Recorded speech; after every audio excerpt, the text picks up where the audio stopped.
Part 101. Jim, kau siapkan pesawat. Bawa Ricardo kemari. Perintah Kenzo. Baik tuan, jawab Jimmy. Tuan, hari ini Nyonya Naira dan Nyonya Besar berbelanja.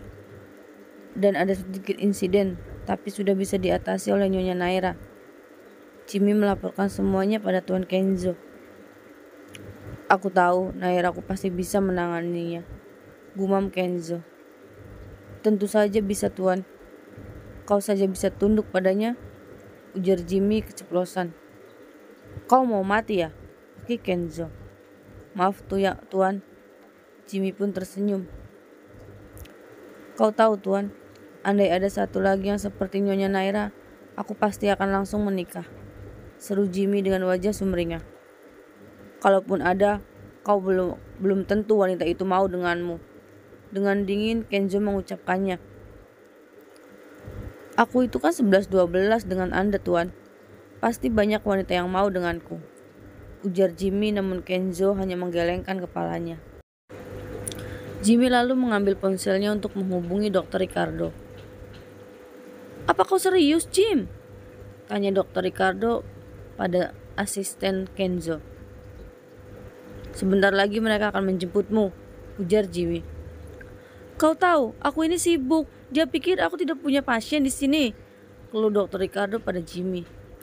Itu urusan Anda, dokter, ujar Jimmy mematikan ponselnya.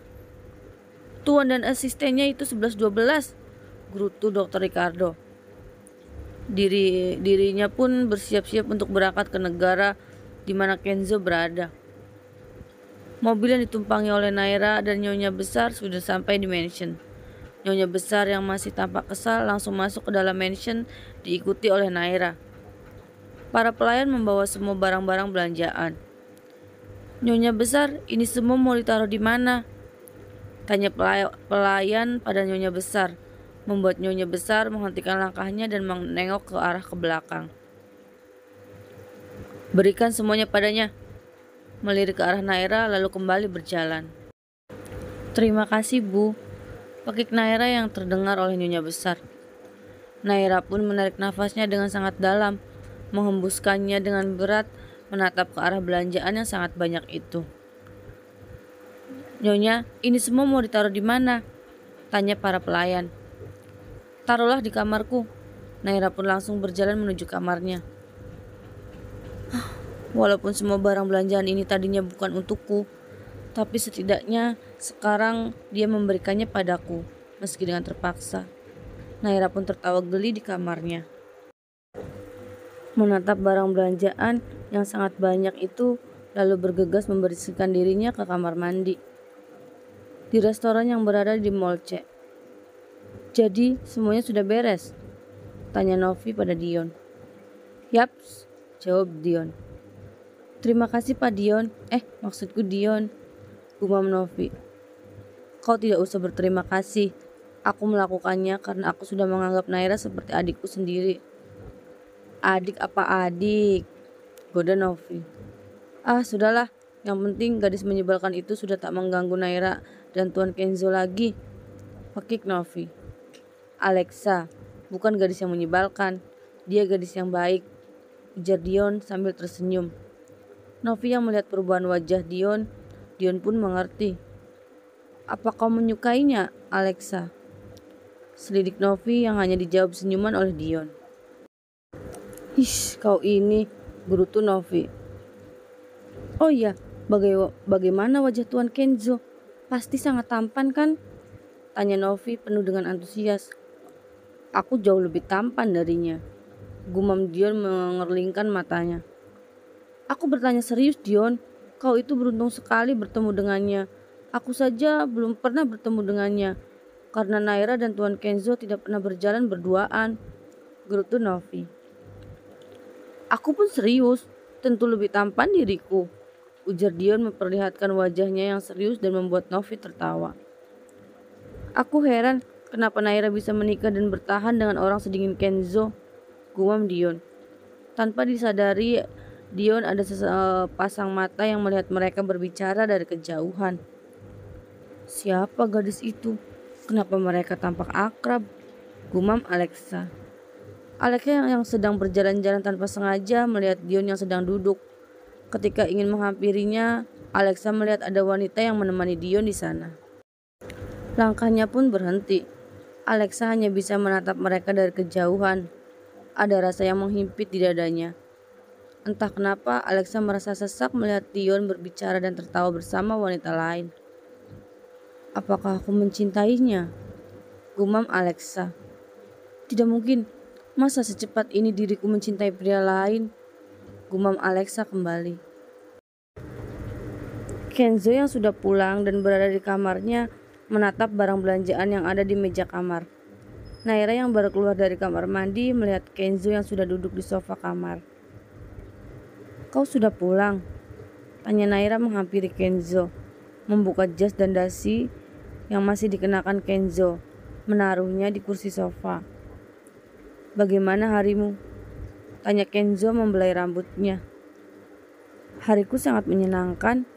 Kau lihat belanjaan itu? Ibu memberikannya semua untukku. Seru Naira. Kenzo yang mengetahui semua cerita yang sebenarnya dari pengawal pribadinya hanya bisa diam. Ingin rasanya ia marah pada ibunya karena membuat Naira membawa semua belanjaan itu hingga hampir terjatuh. Tapi Kenzo sangat menyayangi dan menghormati ibunya. Dan Kenzo yakin Naira bisa menangani ibunya. Dan terbukti dari semua belanjaan yang ada di depan matanya. Hai, Kenzo, kau kenapa? Naira mengguncang bahu Kenzo. Aku mandi dulu, oke? Kenzo langsung masuk ke dalam kamar mandi. Naira pun menyiapkan pakaian ganti Kenzo. Naira menuju meja makan. Dilihatnya nyonya besar sudah menunggu Kenzo untuk makan malam. Di mana putraku?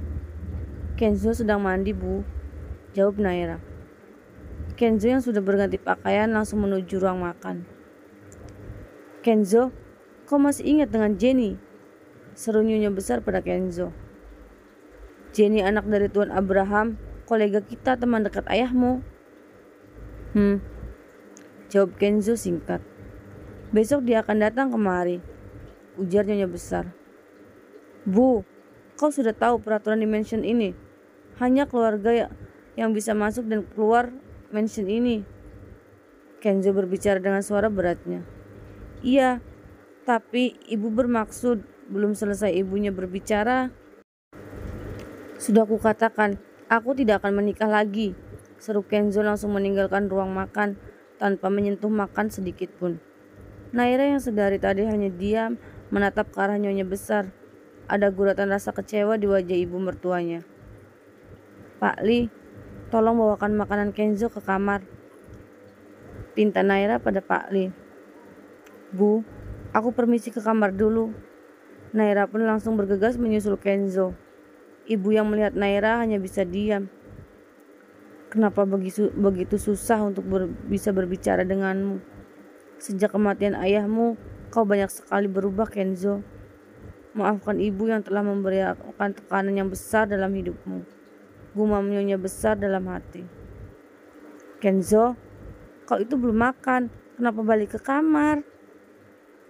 Aku malas. Kemarilah. Pinta Kenzo menyuruh Naira duduk di pangkuannya. Naira pun menurut karena tahu suasana hati Kenzo sedang tidak baik-baik saja. Kenzo memeluk erat pinggang Naira, menenggelamkan kepalanya di dada Naira. Besok kita ke Dokter Ricardo, gumam Kenzo. Dokter Ricardo? Tanya Naira. Dokter Obgen, dia kawan baikku. Kau mau kan? Tanya Kenzo menatap mata Naira. Tentu saja aku mau.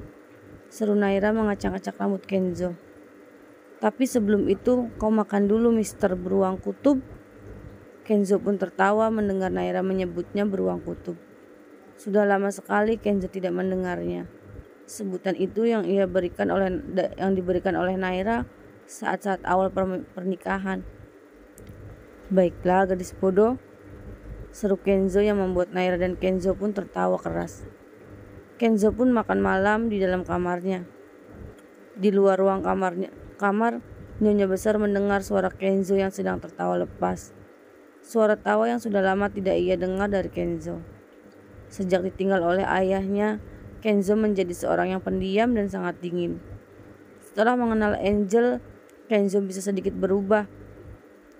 Kenzo pun mulai menjadi pribadi yang hangat kembali. Namun Angel membuat Kenzo semakin menjadi seorang yang lebih dingin.